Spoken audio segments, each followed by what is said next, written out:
I came yesterday and gave an in-person talk regarding some things about health, injury, off-season training, and just presented some of the research in terms of some in-season changes that we experience as softball players. So I just wanted to give the rest of you who weren't there that opportunity to have the information and the resources that I presented yesterday. So first thing is, like I said, my company's Baseline MX. We help softball players fix pain and maximize performance.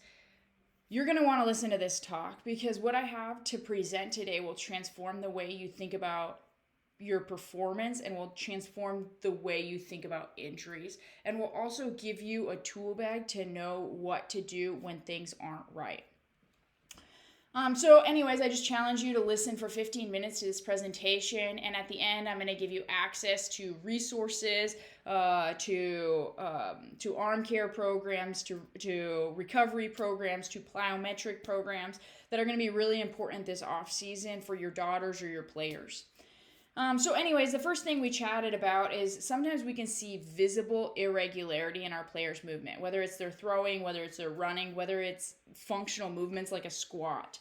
So when this player came to me and she said that actually her coach called me and said that I have a player that won't get into a ready position, and I think she's lazy and I can't get her to get there no matter how many times I keep telling her to get into a ready position. And we can all observe that there is a problem with her getting into a ready position because she can't squat. And if you look at the picture from the right to the left, we can see that as we prop her ankles up, her squat depth greatly improves. And this is a great example of an ankle limitation that is limiting her squat technique. And we cannot fix her squat technique until we fix her ankle mobility problem. And she is not going to be able to get into a ready position no matter how much we try to cue her, because she can't, she has a physical limitation that's going to limit that movement. So why this is important is a lot of times we as coaches, we see these visible irregularities in movement and we associate them with technique problems. But sometimes underneath that technique problem is a physical mobility limitation that won't allow us to perfect that technique in the way that is going to create the most power. So this is what we call a movement dysfunction. It's a state in which our body cannot operate most optimally in the task that we're asking our body to do. And this is a visible sign of a movement dysfunction. We can see it. But a lot of times we can't see movement dysfunctions, and our best athletes are actually our scariest athletes because they are the best ones at covering up these movement dysfunctions so we can't visibly see them, but they exist in everybody. So here are some cues that your athlete might have some movement dysfunctions that need to be addressed. They have pain or discomfort someplace. Obviously, visible irregularities are another indication that we need to evaluate it. Chronic problems with technique. You have that athlete, you've been working with her on her throw for months and she can't seem to correct it. There might be an underlying movement dysfunction that needs to be evaluated in order for her to perfect that throw. So anyways, like I said, we all have movement dysfunctions. So if you're asking yourself right now, do I have a movement dysfunction? You do have a movement dysfunction. It's whether or not you're aware of it and whether or not you know how to address it. And I'm going to give you tools to help yourself be aware of it and give you guys a small tool bag for knowing a basic approach as to how to address it. So if you're a coach right now, I want you to think about the girls on your team. If you're an athlete right now, I want you to think about yourself. Is there something that you just can't do like the other girls on your team? So there's something that you've noticed, they can do that really easily and I can't do it. Or you notice that one girl who runs funny or throws funny. So again, this is a visible sign of a movement dysfunction. And if it's visible like this, I can't emphasize this enough, it has to be addressed. And if it isn't addressed, there is going to be a point where not only will it limit your athlete's performance, but it will cause discomfort and pain. So some other things to think about is, do you have an ache or pain that won't go away? do you have a consistent problem with a technique? Again, going back to these visible irregularities, do you have a visible irregularity that you can identify and see?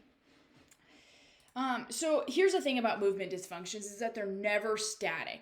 They're either getting worse, and as they're getting worse, they're going to limit your performance in the beginning, and eventually they will cause pain and injury.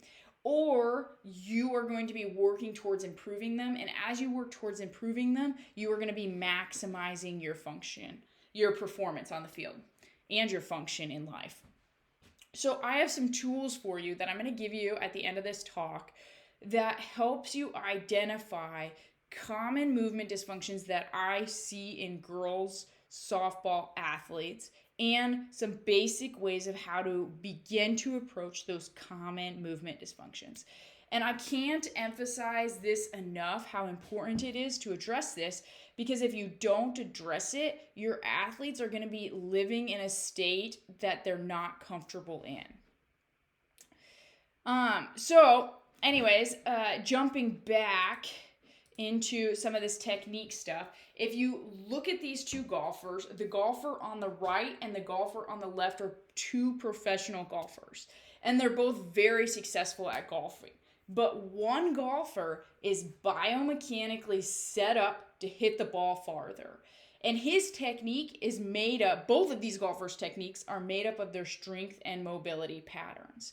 I can't force this golfer on the right to improve his golfing technique until I address his physical mobility and strength limitations to help him swing the ball most powerfully.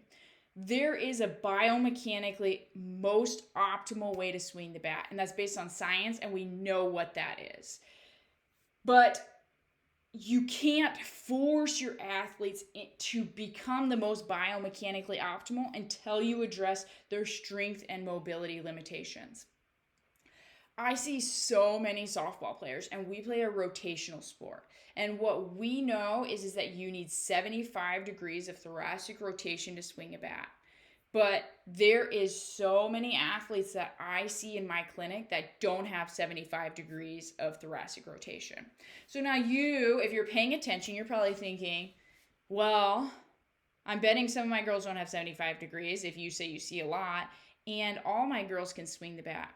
Well, what happens is that we make up for that mobility above or below that segment. Okay, so what I see in the clinic is girls come in and they have low back pain. So then I'm looking at their functional mobility and I'm like, we're missing thoracic spine rotation or mid-back rotation.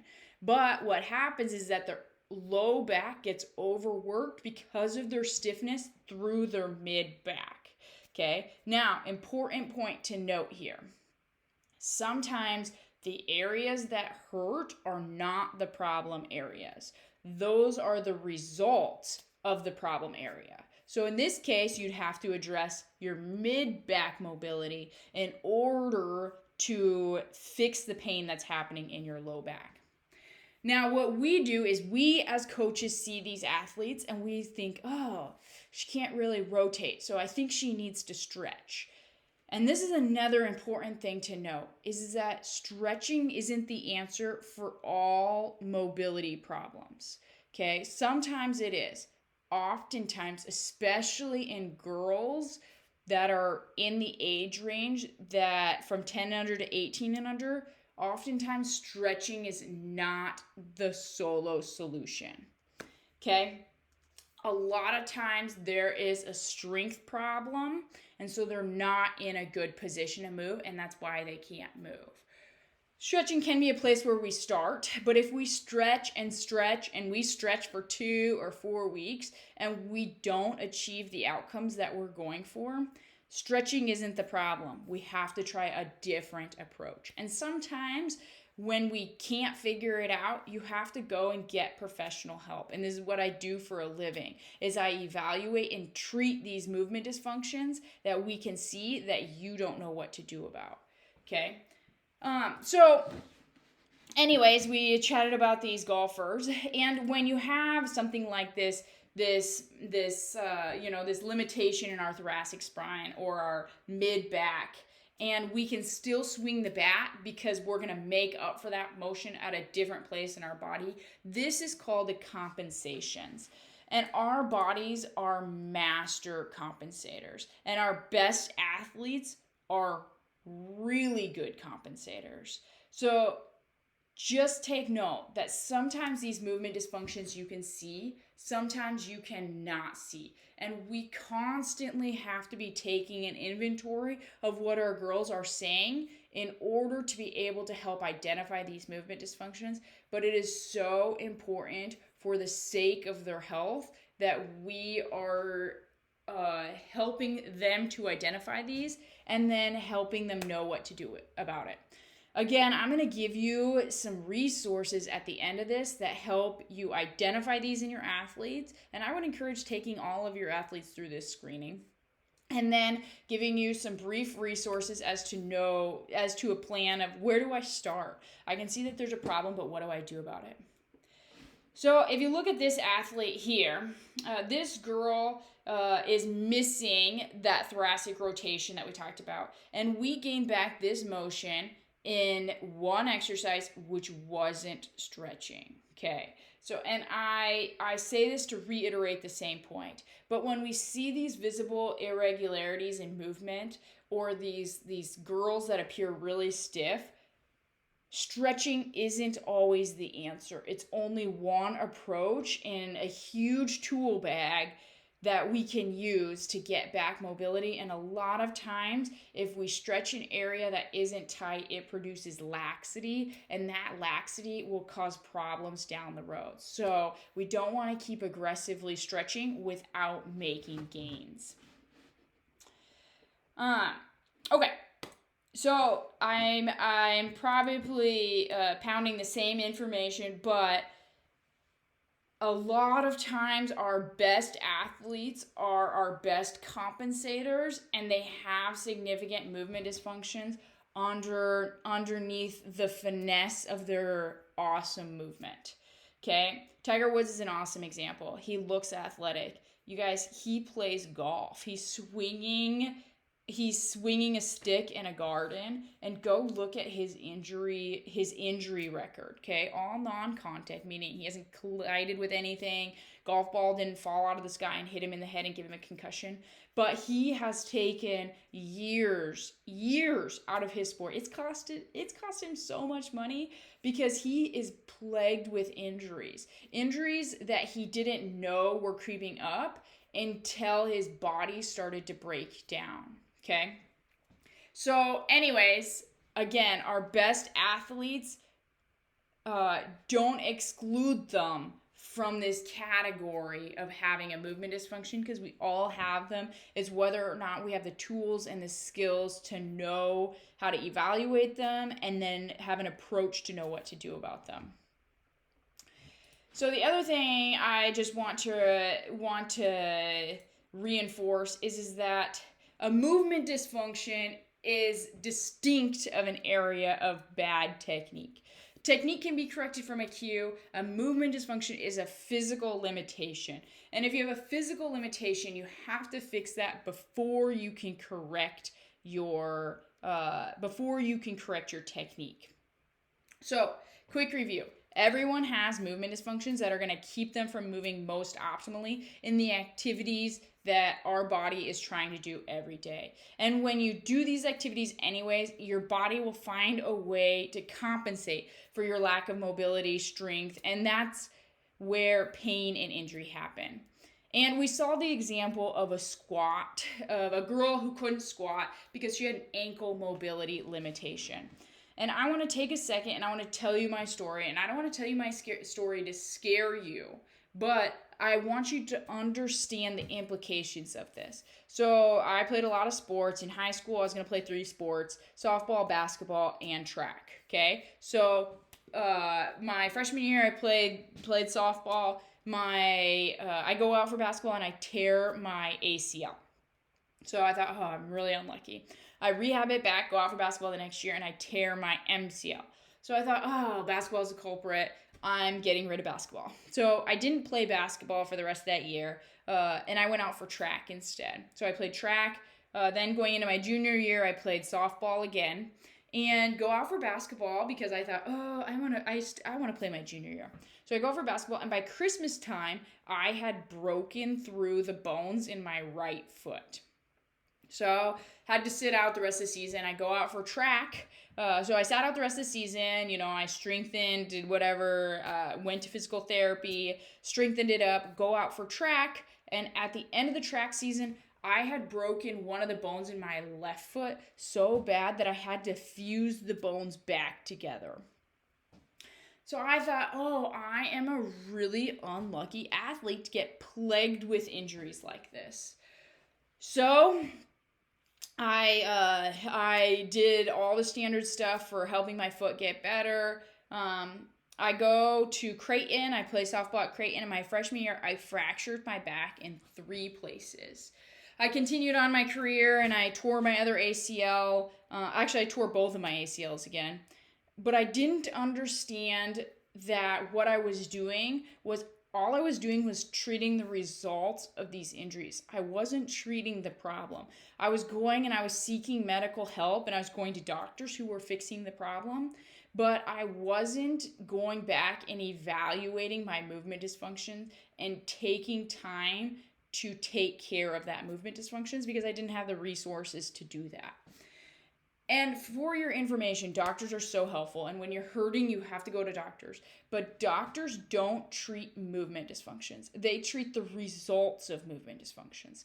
So sometimes we as athletes get frustrated, right? Because, hey, we got knee pain, so we go into the doctor, and the doctor doesn't see the results of the movement dysfunction because they aren't significant enough yet.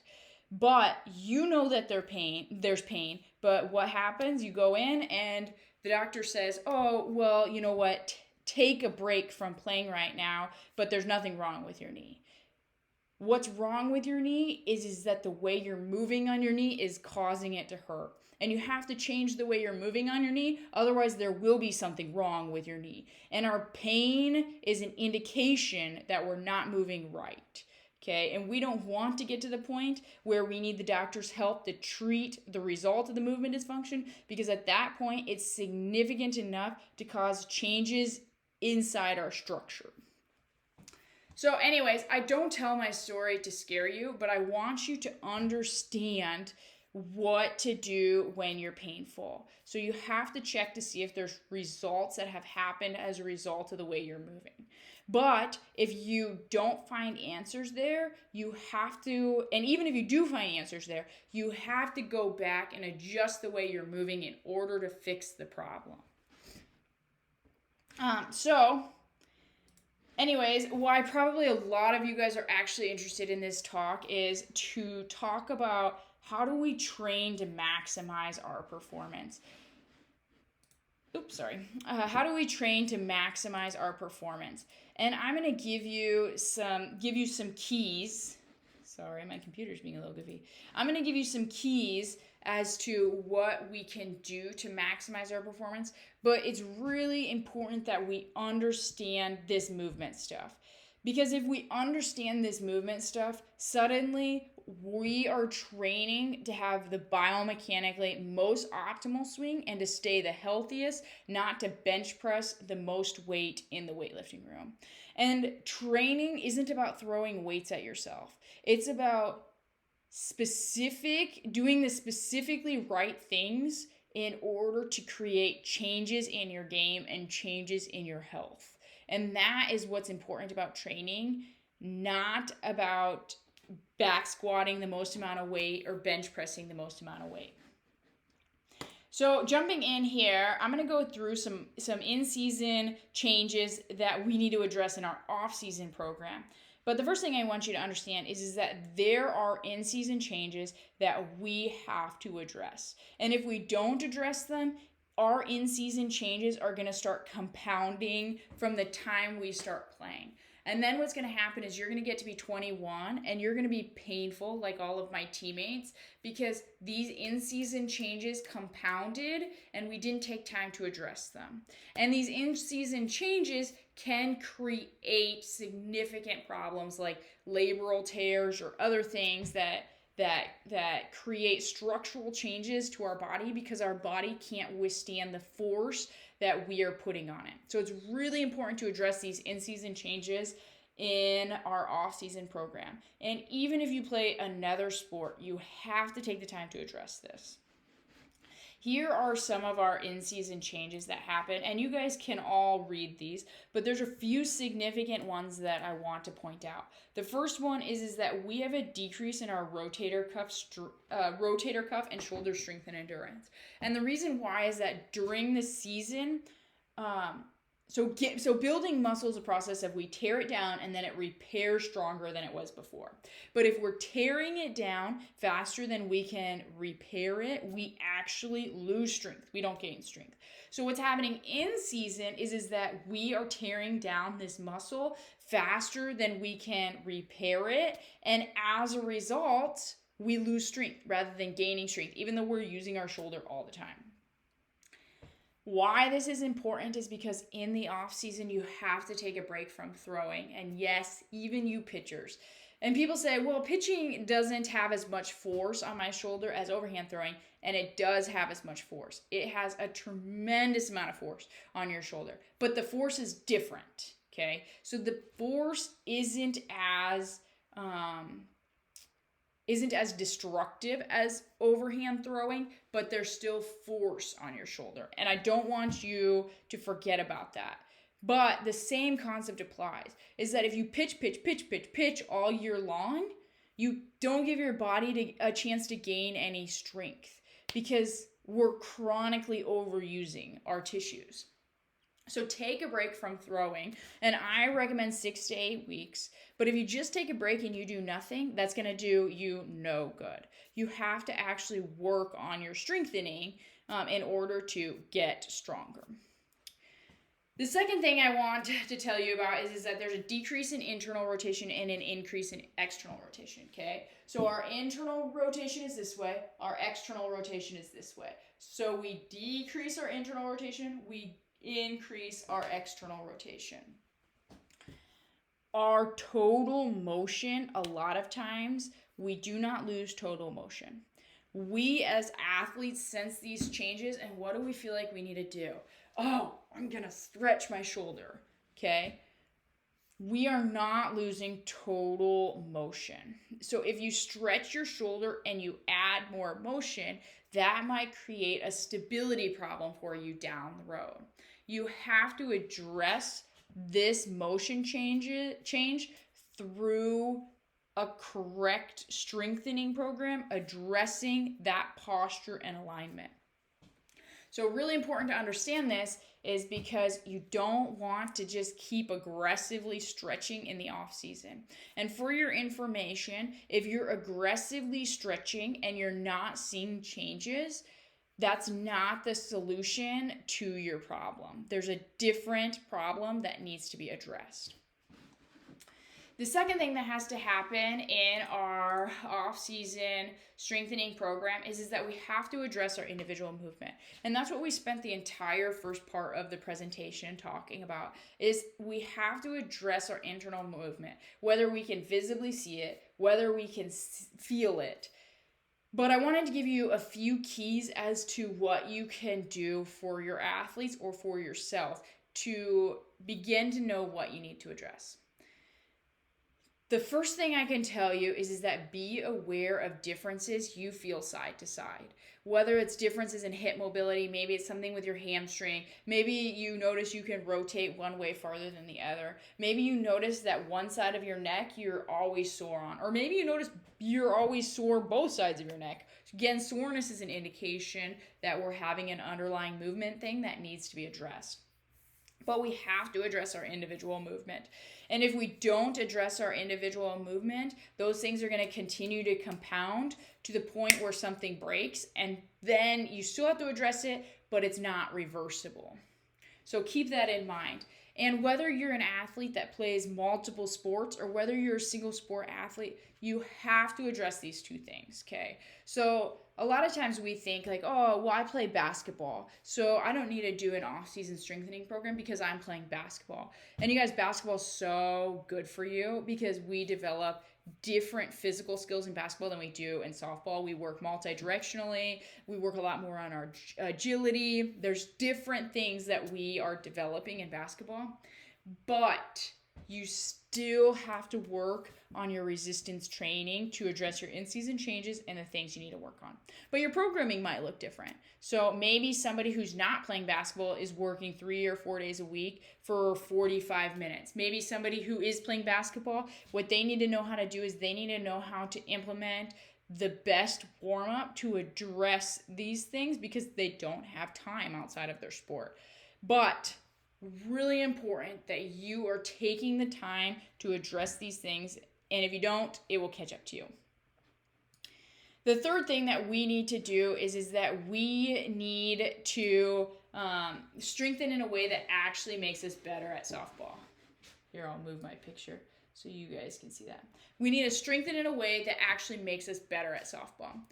You guys, in most of the weightlifting rooms today, what we see is an implementation of Olympic lifting.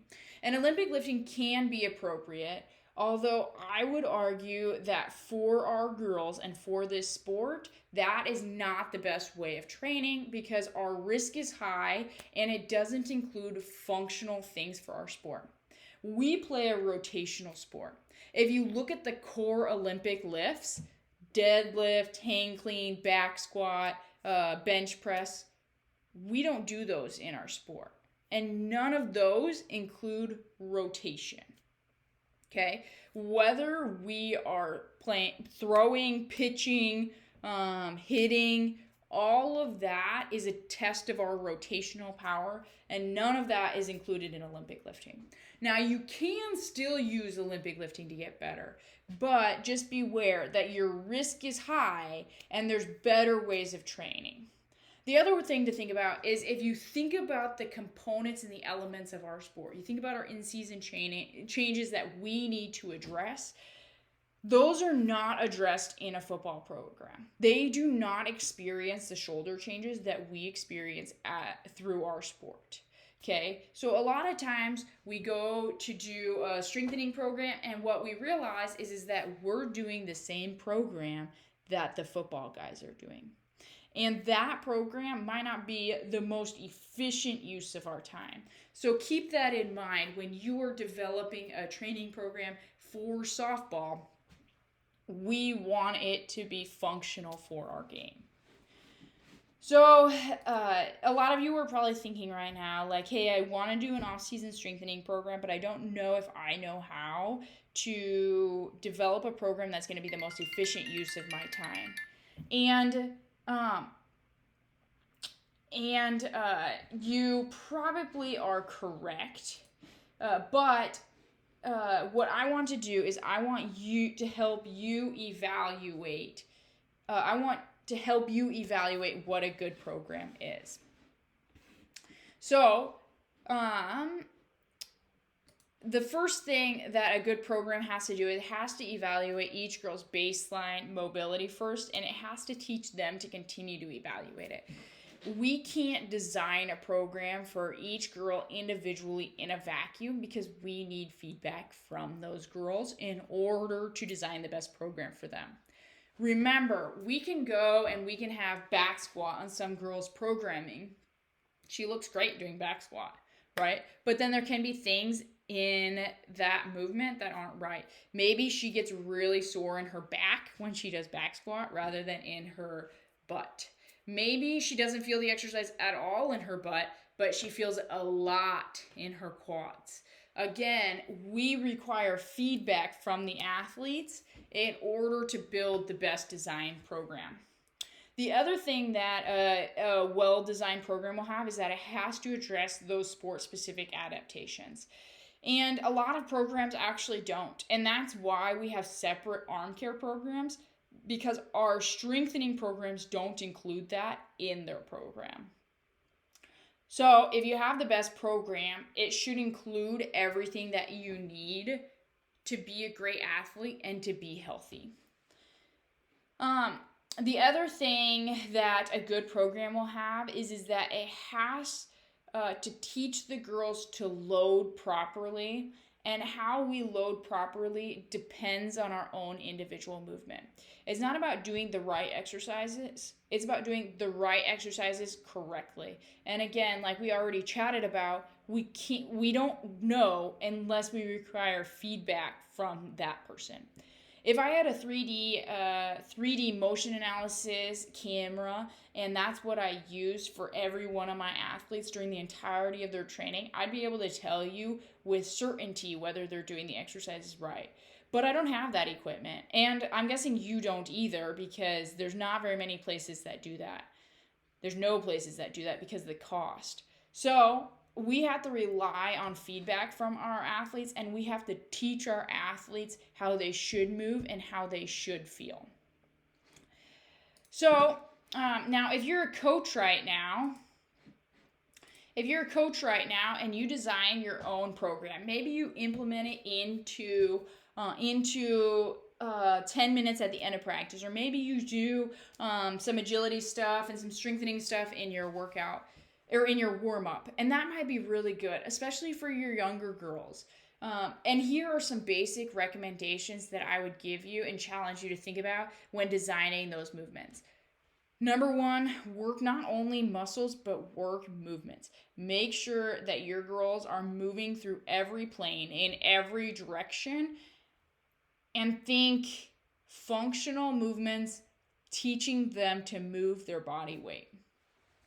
The other thing that you have to do, so you have to work multiple directions. You have to work a variety of muscles. I listed some of the muscles here that are key for our sport. You have to tell them where they should feel the exercises, and be aware of girls, of differences you see in girls side to side. Maybe you notice that one girl, her right side is stronger than her left side, or what she can do on one side is more than what she can do on the other side. Those are all things that should cue you into things on an individual level that you need to work on.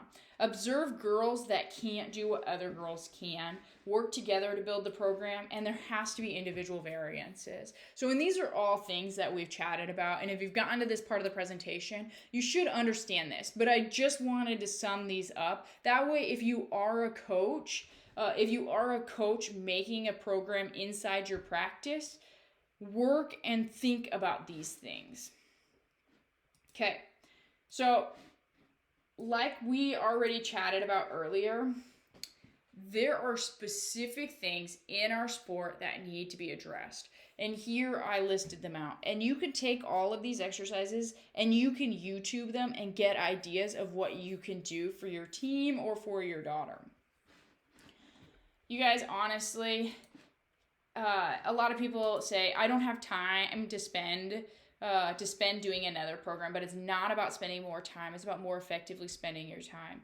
Maybe it's warm-ups. You need to have a specific plan for what you're doing during warm-ups. Maybe you need a 10-minute routine 2 times a week. You can be really effective and create change with 10 minutes 2 times a week. But you have to intentionally think about what you're doing to be the most effective. And it's not about lifting more weights.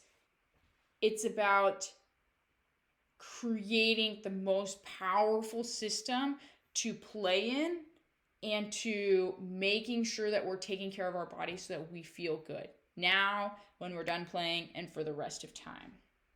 And that's one of the things about youth sports, is that it teaches us to take care of our body. You guys, some people listen to this thing and they're like, I don't want to take the time to develop my own thing. And if you don't want to, I have one for you. And this program changes with the course of the season. So right now our girls are going into their off-season training. They took time off of throwing October and November, or part of October and November. In December, we'll start a throwing progression. We're also going to jump into going back through that movement screening together to help them identify things that they need to work on. We set goals every month so that we make sure we're on the same page as to what they feel like they need to work on, what I can observe they need to work on, and then are we actually creating change in those things? So anyways, if you're interested in this program, go to baselinemx.com, sign up. It's $25 a month. I tried to make it as cheap as possible for you all, so that you guys can get the benefits of continuing to learn about this stuff, because the value of learning about this stuff has a lifelong impact, because we feel better in the bodies that we operate in if we keep ourselves healthy. For everybody that was there yesterday, they got a lacrosse ball in a band. And then we had, I gave out some free resources. If you scan this QR code, which if you're watching this on your phone, you might have to take another phone and scan it. And I'll also send it out in an email. But in this, there is a movement screen. And that is the most valuable part of this resource, is that movement screen, because it will help cue you to things that you individually need to work on.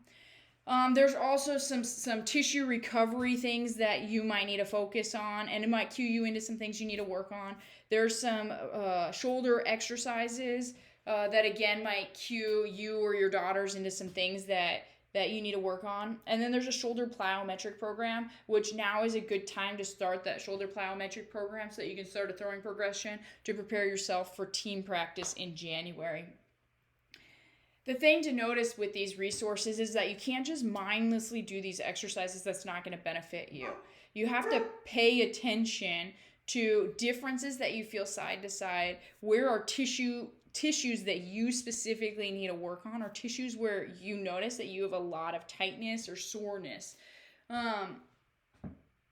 So don't do these exercises just mindlessly. Take this program and be like, oh, I'm going to do this exercise every single day for the next for the whole month of December. You'll get some benefit out of it, but that's not the benefit that I'm going for. What I want you to do is I want you to learn how to take care of yourself. And for your information, if you're doing the same exercise for years and years, number one, that's boring. And number two, we always want to be progressing. So you shouldn't need to do the same routine forever, because we want to always be progressing. Maybe you notice that you can't do a squat, so you need to stretch your hips. But that doesn't mean that you need to stretch your hips every single day from now until the rest of your life. That means that you need to gain mobility in your hips so that you can progress to a body weight squat, so you can progress to a loaded squat, so you can use that exercise to gain backside power that we can use in our sport. And that is really important to understand, is that we have to continue to progress. The exercises in these resources are things that I have had a lot of success implementing with my client base. So take the exercises, use them to explore a little bit about things you need to work on. Hopefully that's helpful. Thanks for watching, and contact me if you have any questions. Bye.